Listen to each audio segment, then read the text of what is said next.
Okay, I hit the right button and I'm here. And welcome back to another edition of Walking in Spirit and Truth.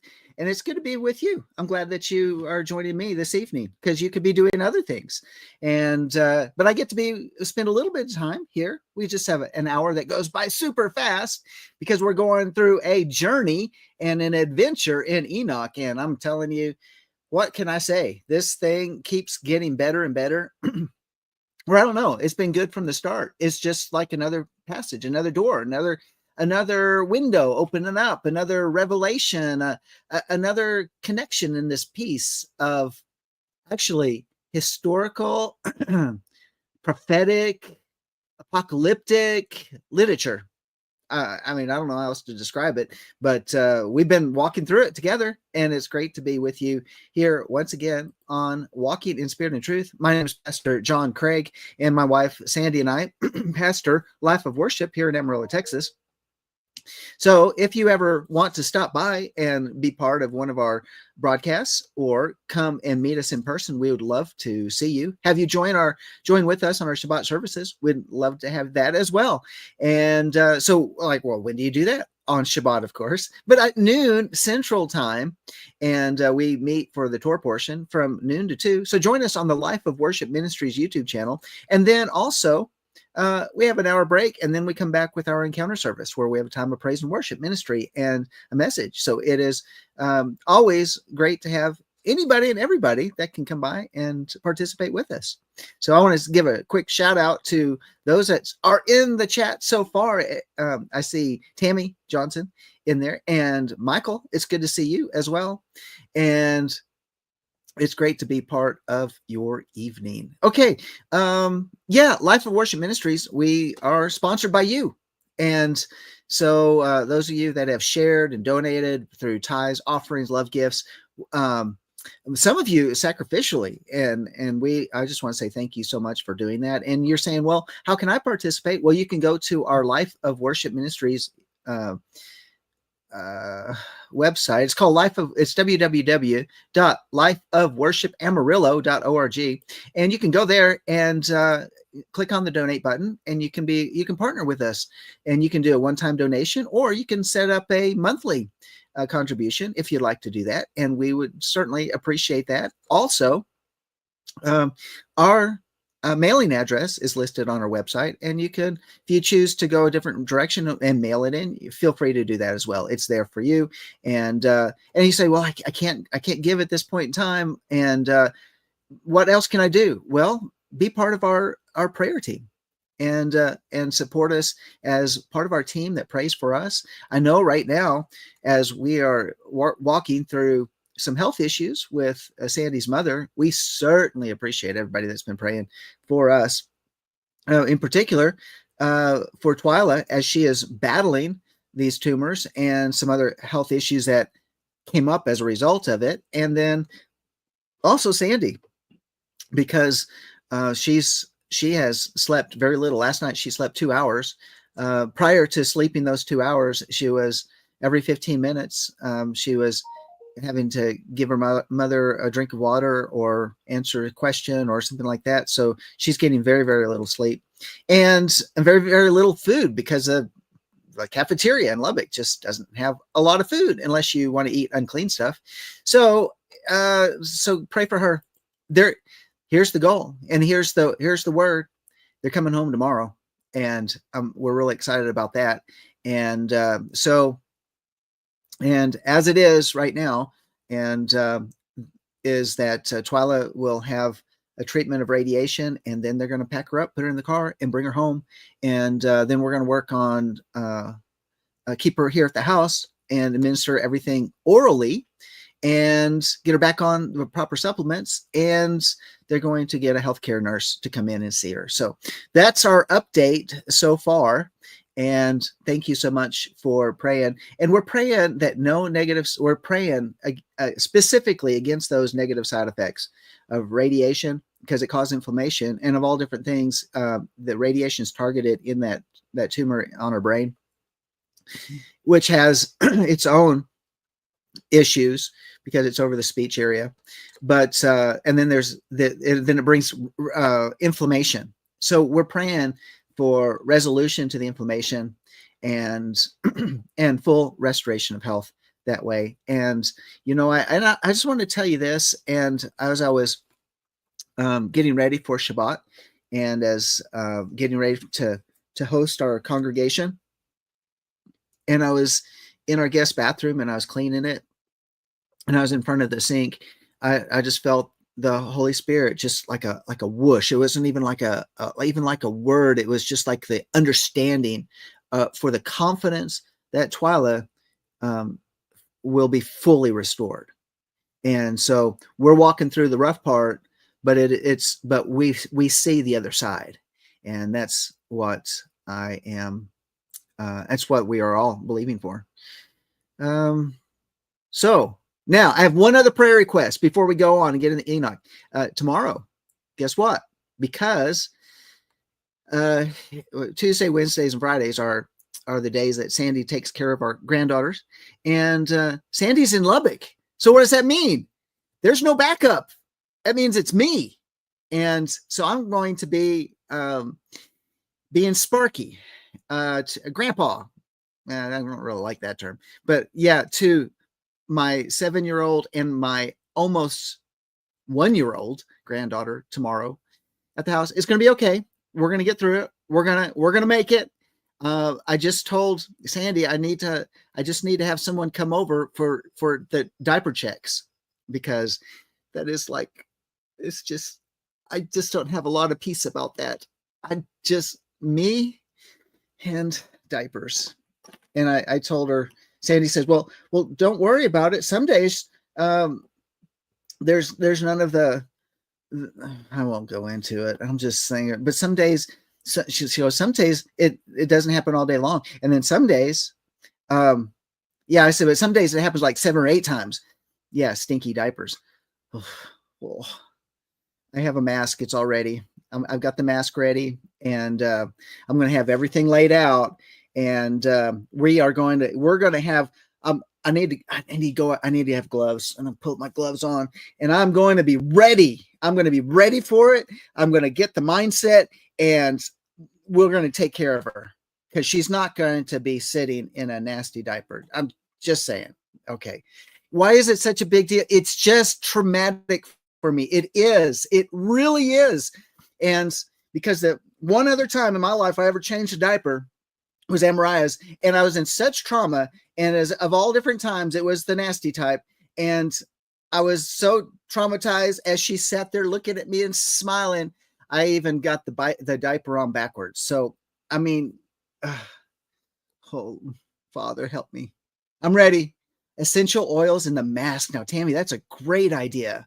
A little frankincense, a little peppermint, maybe a little lavender to chill me out. Okay. All right. We're going to do that. Thank you, Linda. Okay. You'll be just fine. Oh, no. All right. I think it's time for it. I think it's like that buttercup. I just need some crayons and a puppy. That's all I need. Okay. We got some Enoch to talk about. Oh. So I'm not going to lose sleep tonight about it. I am not losing sleep about it. And I'm going to get a good night's rest. It's going to happen. We got to jump back into Enoch. Chapter 92, where we left off. And, well, y'all, just take deep breaths. With my nose pinched, I'm just going to tell you, I'll take deep breaths with my nose pinched, because I lots of essential oils just saturating the mask. Oh, I probably won't eat because I do not want to regurgitate anything. She's just going to look at me and smile just like Amariah did. Oh, Sparky, you're so good. Pray. I'm going to have it's a test ready for a testimony. That's all I can say about that. Let's go to Enoch chapter 92. Because laughter is good medicine.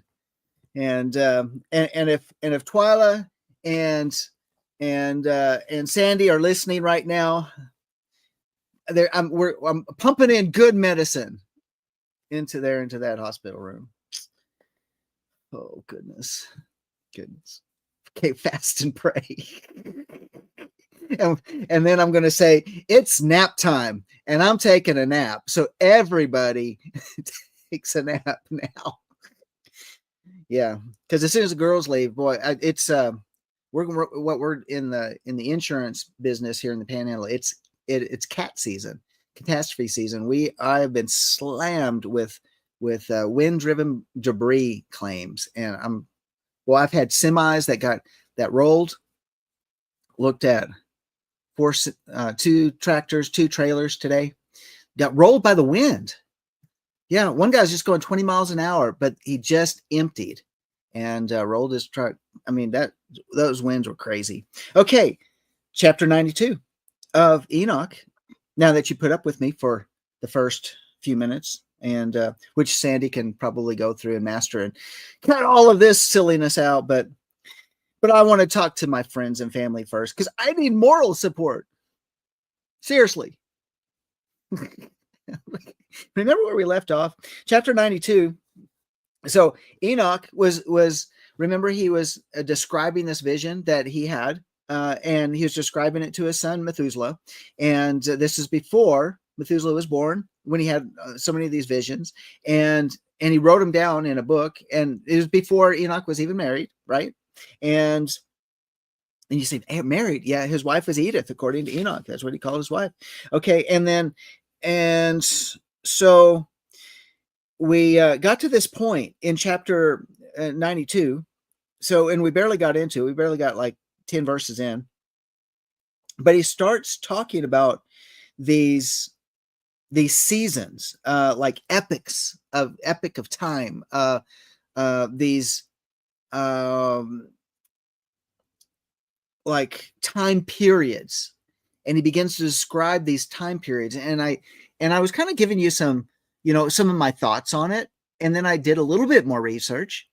And as I did that little bit more research, the thoughts that I gave you last week, I think that they were right on.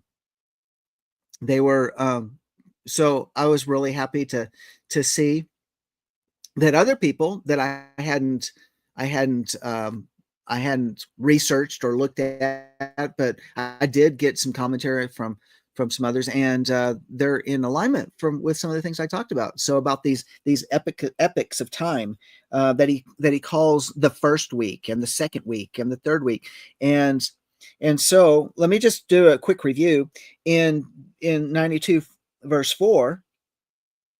That he began to speak from the Sefer, speaking from the scroll, this book that he had recorded everything into, and which I think when we go back, remember what we said about Noah, that Enoch gave Noah his Sephers, because Noah would be the one who would survive the great flood and get to the other side, and so this library of all of these writings of Enoch would go with Noah.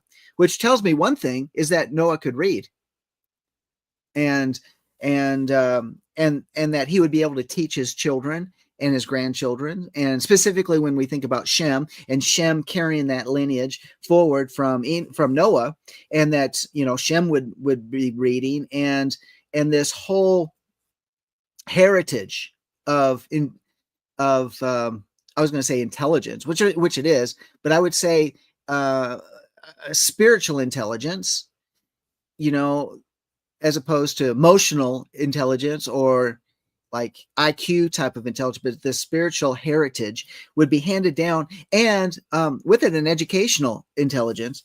So anyway, he's reading from this book. He's speaking from the book that he wrote, and in verse 4, and it says that I've been born the 7th in the first week. Now, last week I said, you know what? It makes sense to me that the 7th in the first week would actually describes him in the lineage from Adam. And guess what? Here we go. The week 1 in the time of Enoch. It says here in 92 verse 4 that Enoch himself identifies as the seventh from Adam. See, that's really good. The period represents the early generations of humanity and a time when righteousness will prevail to some extent, though judgment was delayed as wickedness had not yet fully emerged. Kind of makes me think about when Israel was down in Egypt, that they had to wait until that certain level of wickedness had come to that crisis level. And then they could come and move into the promised land and move out the those guilty that were defiling the land that shouldn't have been there in the first place, those that are somehow related to Ham, okay, like Canaan, from the descendant of Ham. So going on, the period represents the early generations of humanity, a time when righteousness will still prevailed to some extent, though judgment was delayed as wickedness had not yet fully emerged.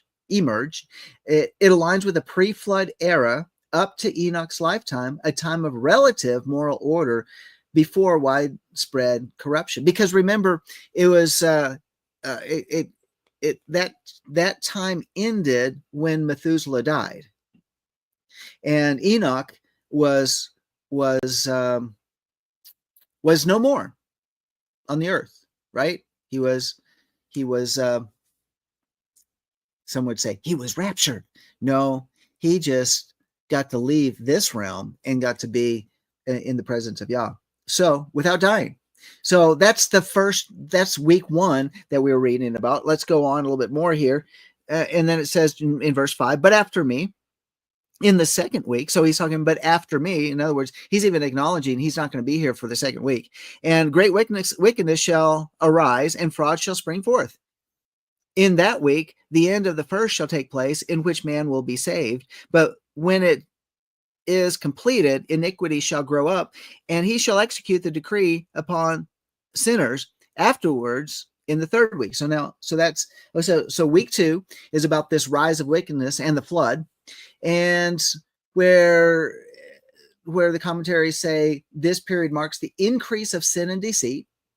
I would have to say the increase of the mixture, like the mixture of the DNA, the mixture of the watchers, and the creating the giants, and even the mixture into the modification in various foods, that type of thing. And this increase of sin and deceit corresponding to the growing corruption before the flood. The end of the first likely refers to the first major epoch of humanity, including or concluding with the deluge, where Noah and his family are saved. So I think you just think about that. Noah and his family in the ark is the door. It's a door from one age to the next, or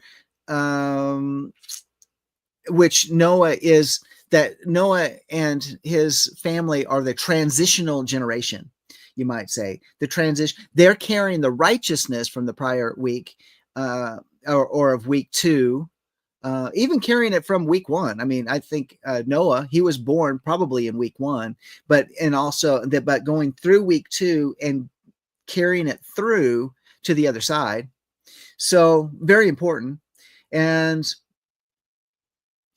where his family, they're saved, ensuring humanity's survival. It's a time of escalating evil followed by divine intervention. So it culminates, and there you go. It culminates with the flood. It all starts over again. And boy, if you think about it, talk about a destructive force of Yah upon the earth that literally wipes out everything living except that which is in the ark. And even still, when I've read through, there was one of the writings about Noah where it was just the violence of the storm and being tossed to and fro in the waves was extremely just horrific. And I think horrific is an understatement, with the terror, literally the terror that they felt inside that ark. And so the only caveat to that is, as I think about it, is even though they're tossed back and forth is that could there have been such a heavy presence of the glory of Yah in that place? I mean, think about it. There's no light in it, except unless they had some lamps or whatever, some candles. But there's no light because the window was closed, and it would have been like pitch dark, and even in the daytime. So, in order to move around, in order to take care of things, could it have been that ark, even though it was tossed to and fro? I mean, follow me on this. Could it have been like the Garden of Eden, where they were in there with the voice? They were in there with the voice where there was great peace. The Sar Shalom, the Prince of Peace, was in there residing with them.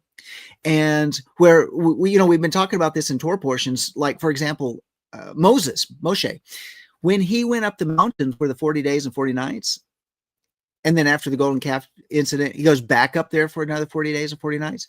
And we said, he didn't eat anything. There's no record of him eating anything or drinking anything, but he was in that place where the glory of Yah was, and it sustained him. And it makes me wonder that even though this ship is being tossed back and forth, and there's this just complete terror of like, is this thing going to hold together in the midst of this storm? And it does, because they built it according to Yah's design. But it was the ark. It was called an ark. And you think about the Ark of the Covenant, the Ark of that piece of furniture that represents his presence. And could it have been, no, seriously, could it have been that on the inside, they weren't feeling what one observer could see from the outside? I don't know. Maybe there's something to it. Maybe there's something to that they were in some type of suspended animation. Maybe I don't know. It's just kind of off the top of my head. I'm not saying that I even agree with myself, but because I choose to I choose to be able to change my mind. That's the way it is. And but nevertheless, I just think, could there have been something extremely, extremely unique because it's housing the presence of Yah in that place? And I mean, and yeah, like, okay, so yeah, Tammy, you said like most of the animals hibernated. Exactly. Because we in our physical thinking is like, that's a lot of food that they would have had to bring on board in order to supply for those animals. But maybe because they were in some type of suspended animation, a hibernation, something like that, you think about these people that they get on a spaceship and they go into that suspended animation.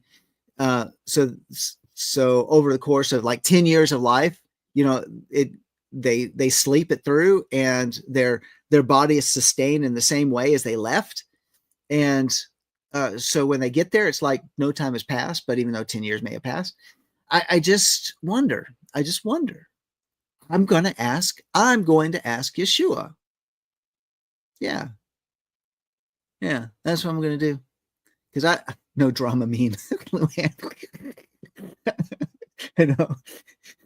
We went and grabbed a bite to eat because Sandy hasn't eaten in hardly anything except from a vending machine in several days in a week, and so except for Sunday, she ate a little bit in a meal, rush and go with me, but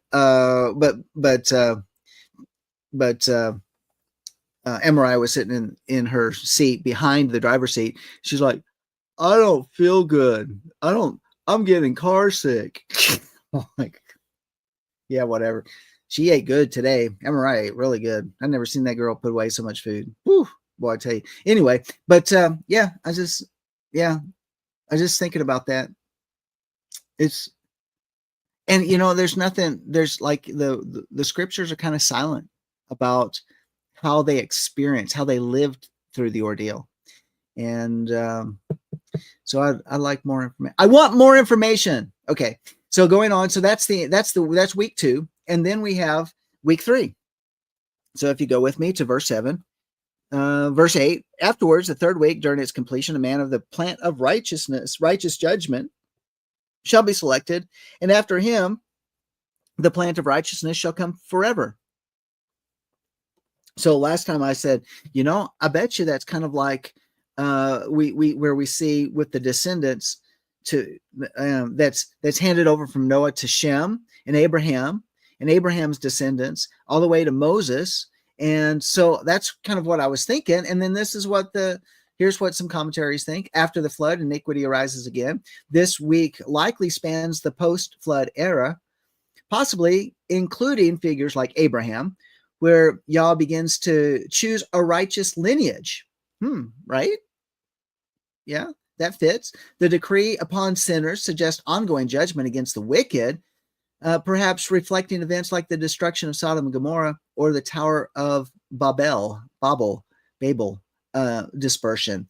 So, yeah, it seems to make sense. And then also, notice that there was judgment upon sinners after the flood, but Yah had promised never to flood the earth again. But I thought that was interesting. Week 4, now we get into the next verse, which says, subsequently, this is verse 9, subsequently in the fourth week, during its completion, the visions of the holy and the righteous shall be seen. The order of generation after generation and of habitation shall be made for them. So, okay, so that week was like the planting of this lineage. So that would have been Abraham.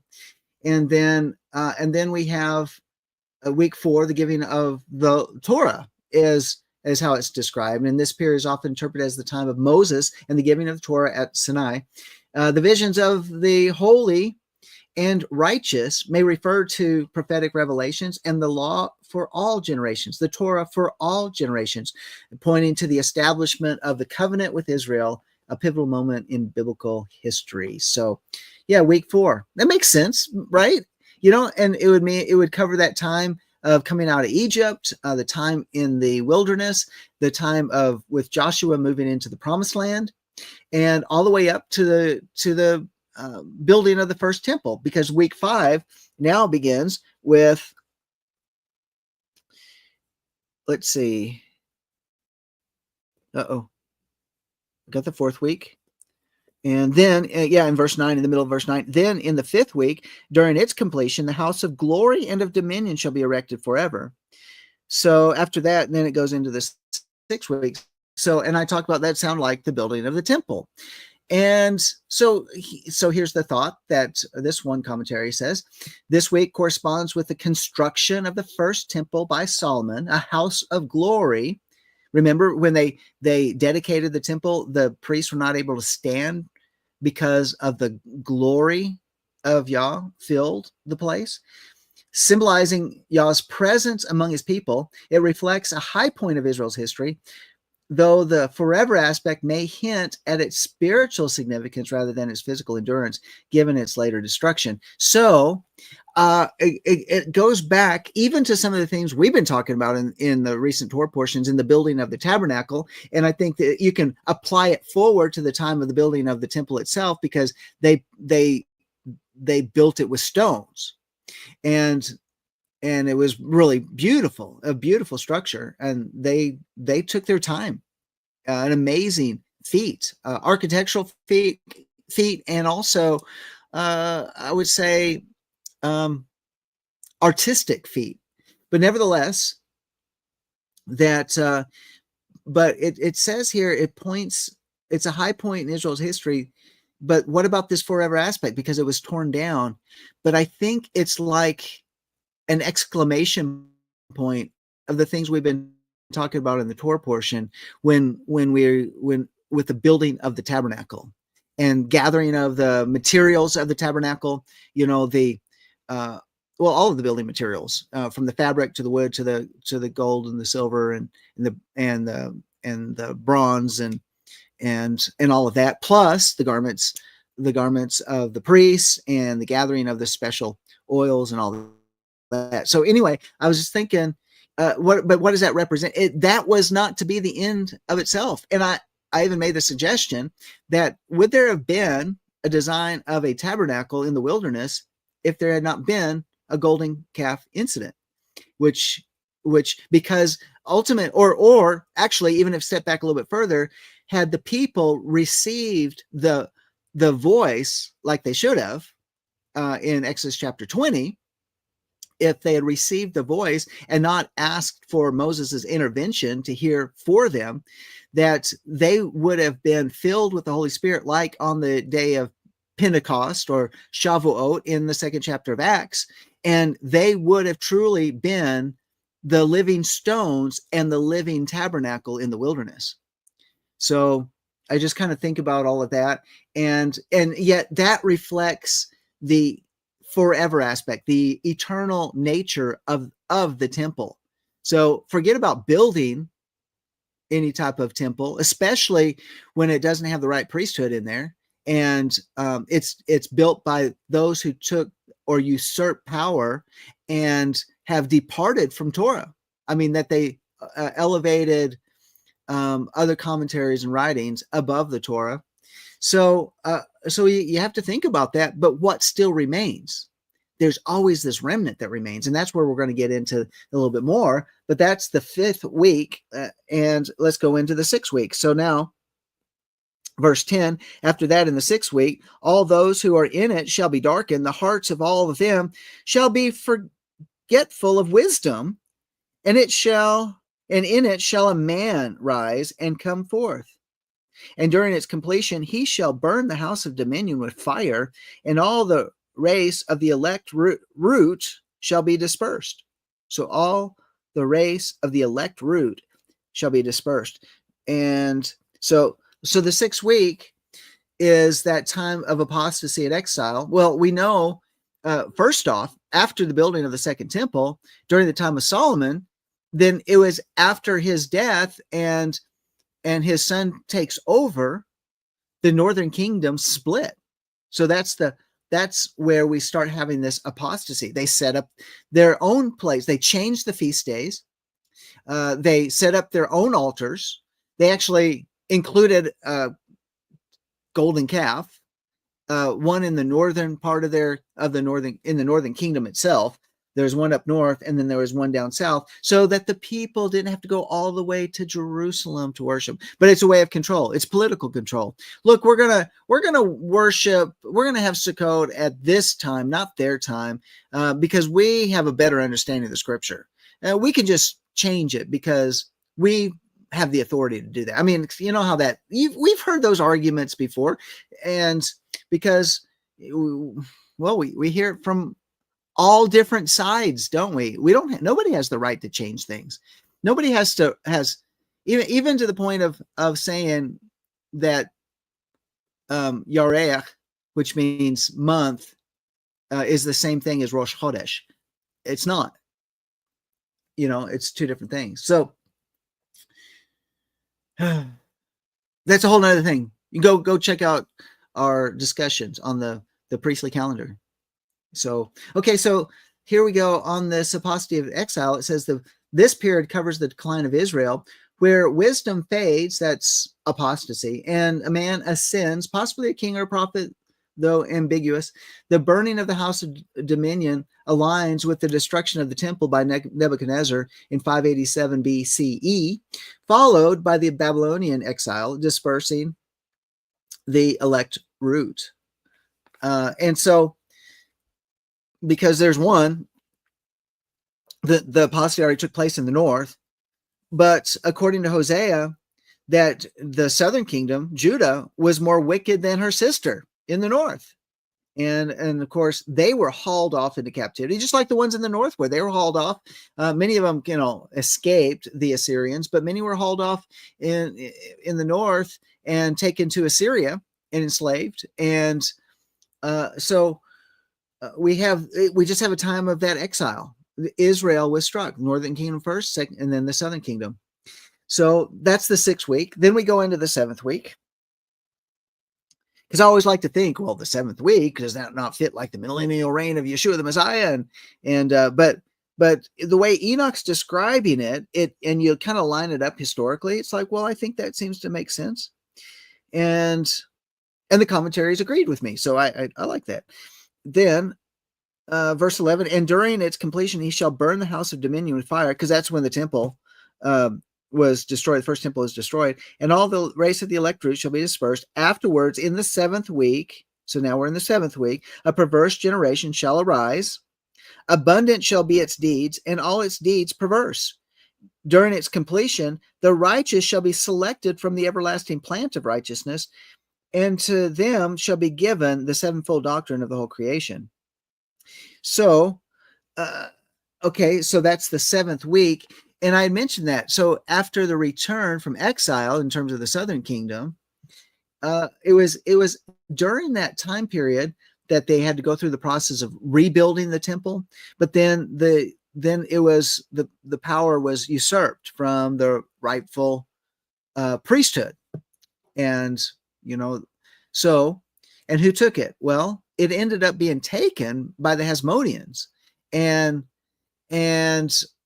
then you also see the corruption of the Hellenists and the Seleucid Empire, and all of that. And so that's why we have this perverse generation, and many people just they were Greekified, they were Hellenized, and they, in order to survive, they took on the Greek ways.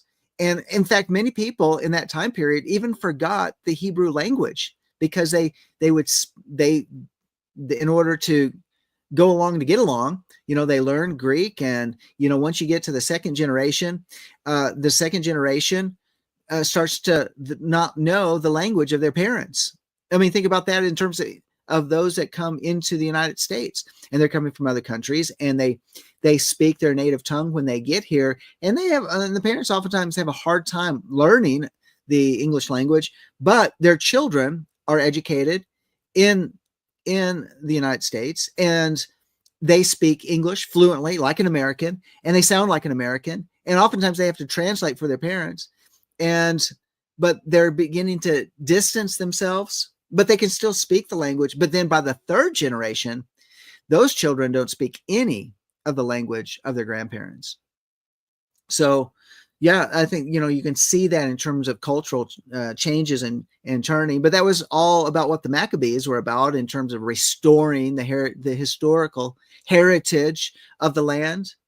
But nevertheless, even when the Maccabees took back the temple, they liked the power, and it did not go back to the true priestly lineage, who was in exile. But that's where it says that it says, here's the explanation on the commentary. This week likely spans the second temple period and into the time of the text's composition. So, this is where people think that, Enoch was written around the 2nd century BCE, but you've heard what my stance is, that it goes beyond that. I just kind of think that way, but some people think that way. But nevertheless, it goes on. A perverse generation reflects moral decay, possibly during the Hellenistic influence or Seleucid oppression.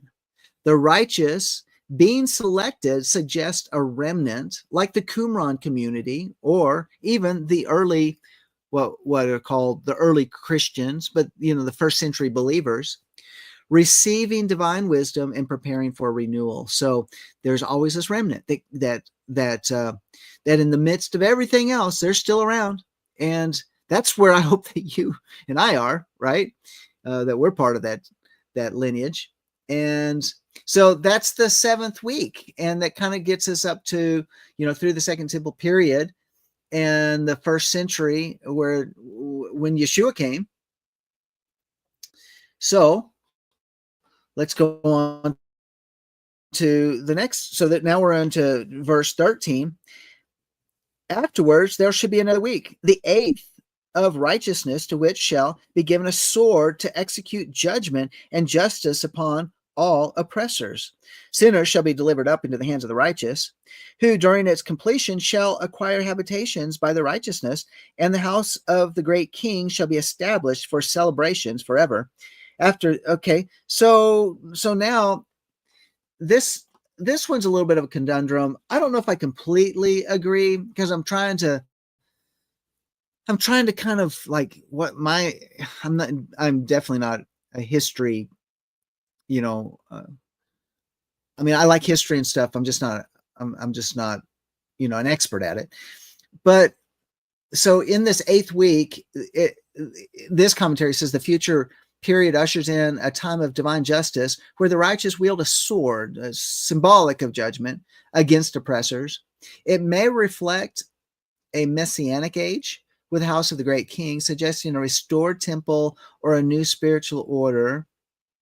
The righteous inherit dwellings, signaling victory and peace. In other words, when one has a dwelling, it means that you're not nomadic, right? And doesn't that make sense? That one is not nomadic.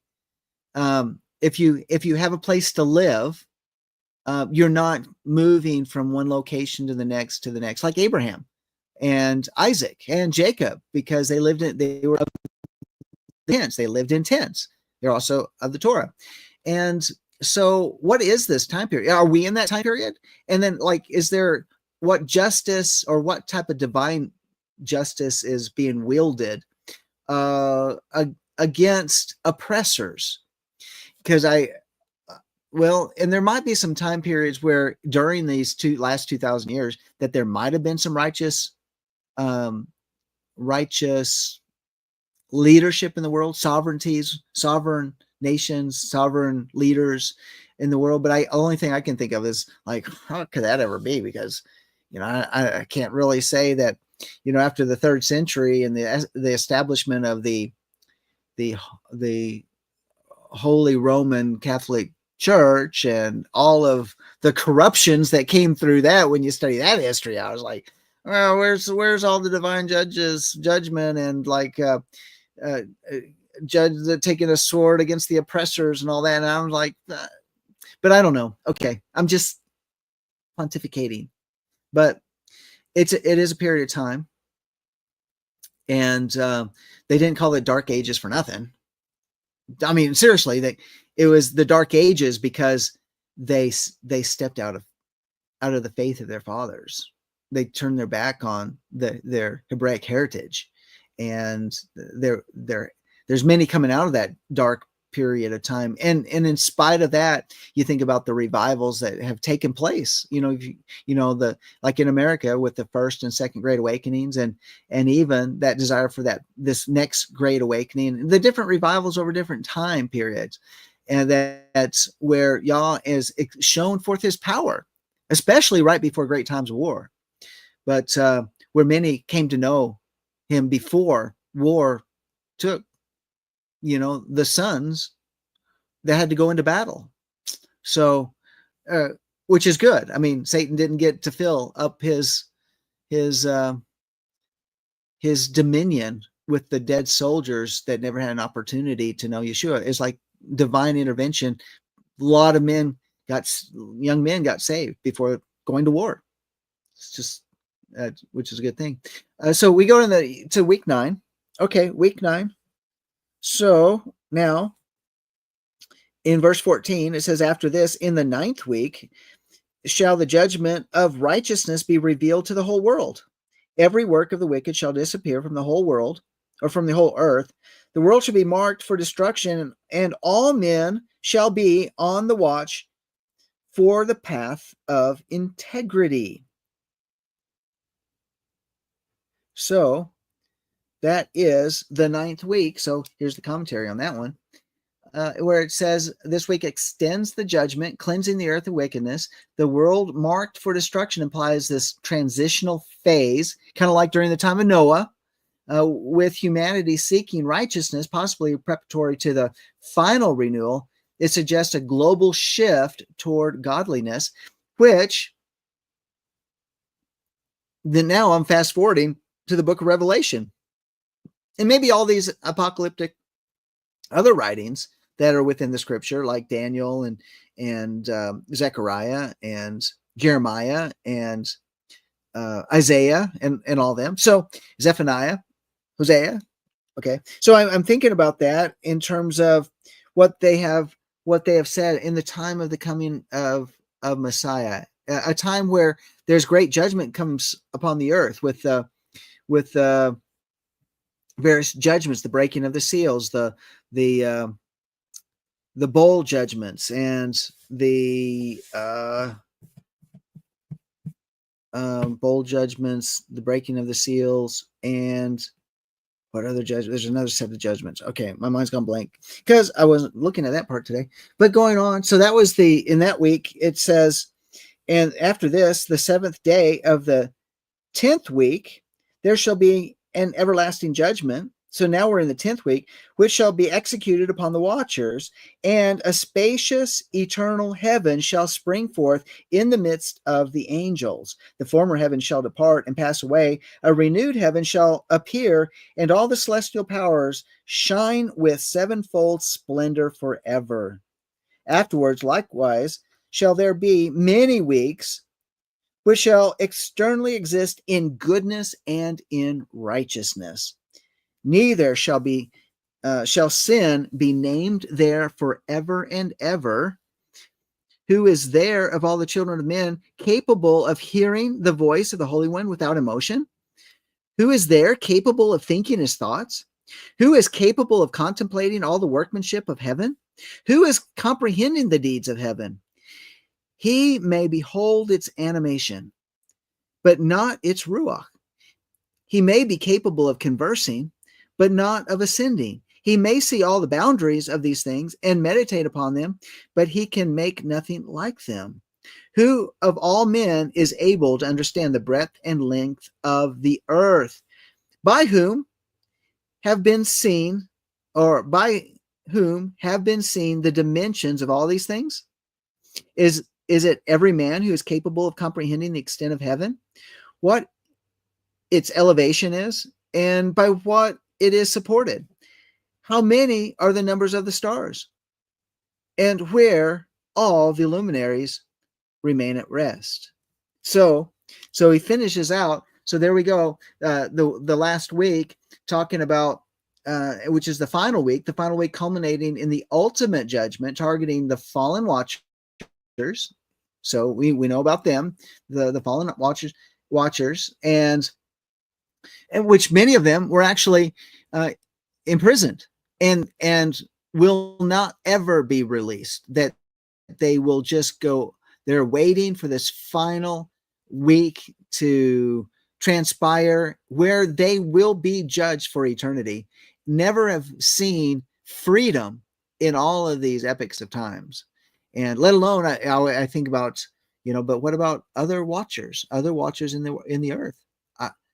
It makes me wonder. And there was actually a really interesting, as a little side note, there was actually a really interesting podcast I listened to with Doug Hagman and Steve Quayle, and it was about 5 days ago. It's on Rumble, and they were discussing the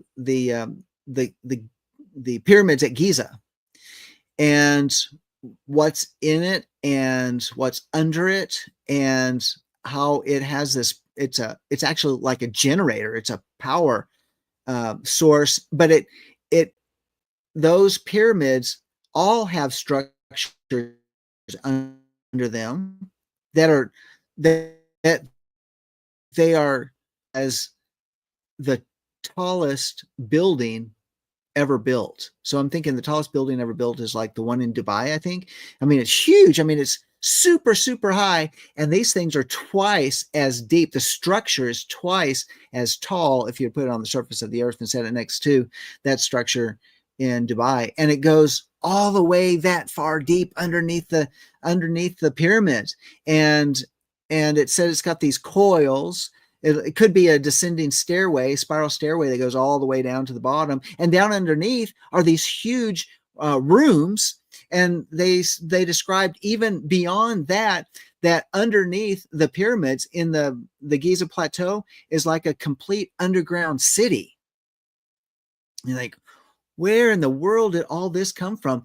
Now Steve Quayle thinks that it comes prior to Genesis 1:1.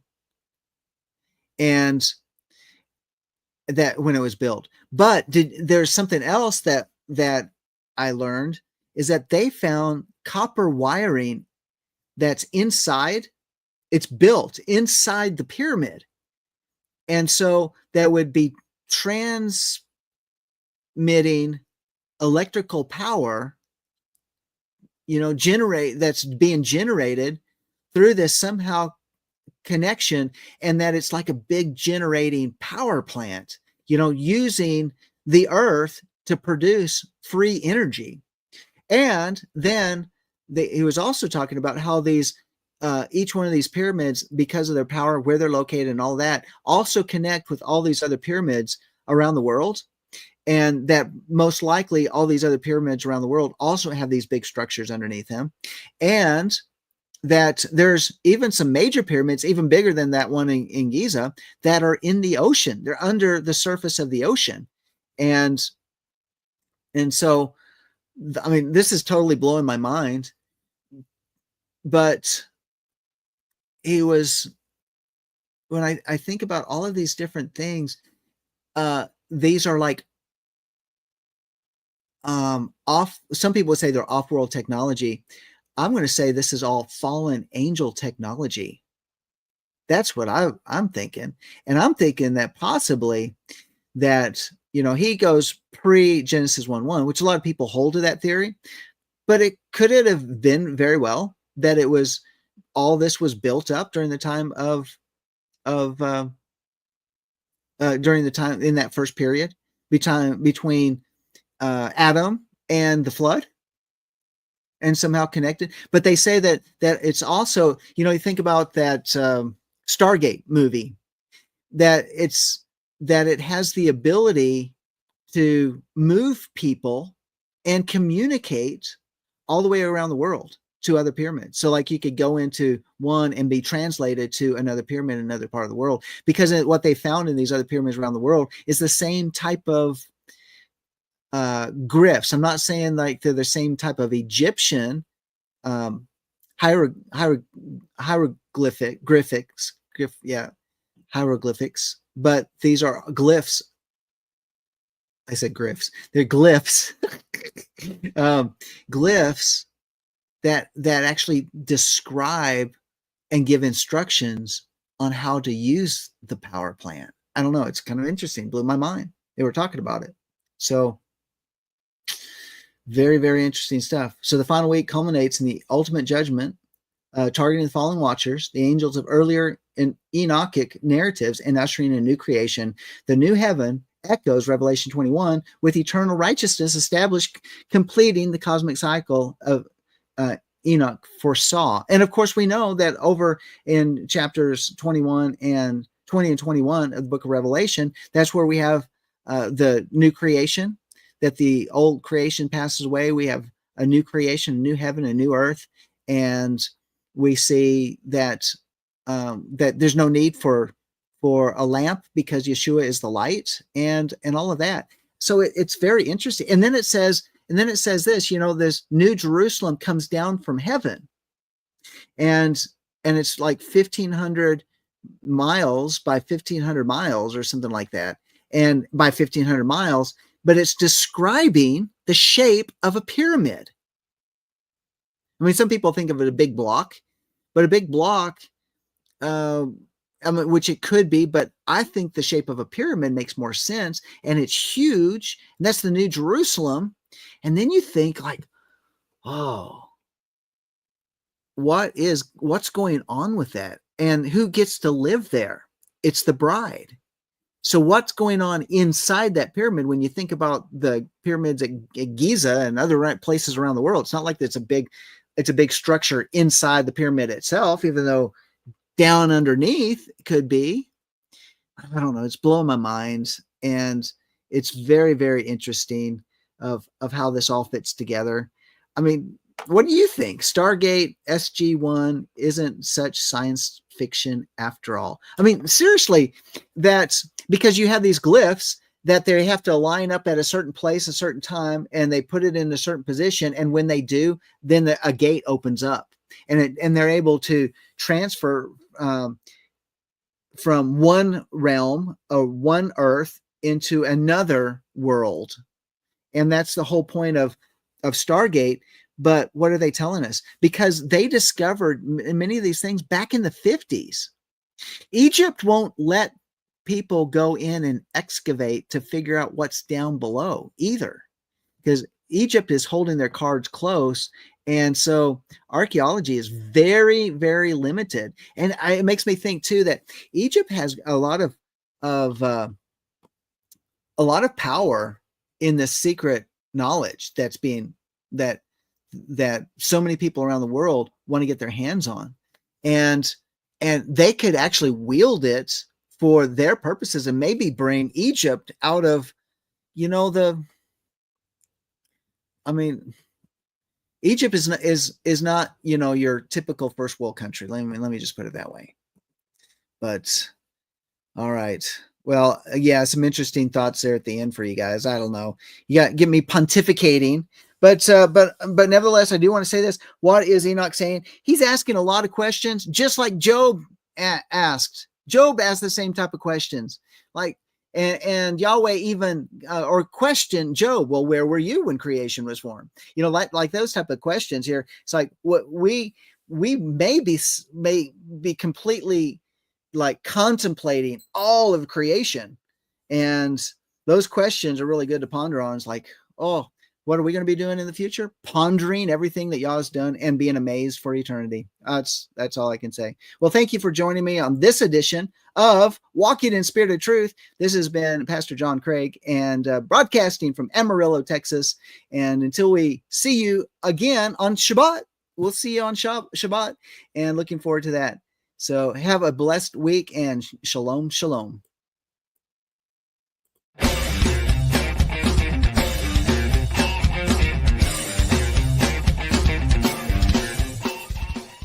If you missed today's show or want to watch it again or want to tell someone where they can watch this episode, go to lambnetwork.tv, where you will find this show and all the other live Lamb show archives in the on-demand section of the website. Thank you for watching, and don't forget to tell someone about the Messianic Lamb Network.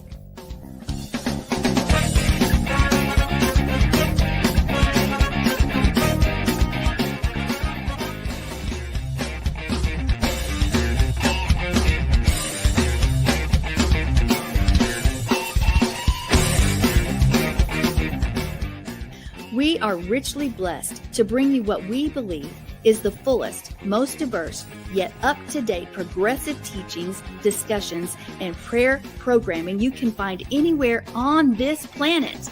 Be sure to take the tour of the lambnetwork.tv website.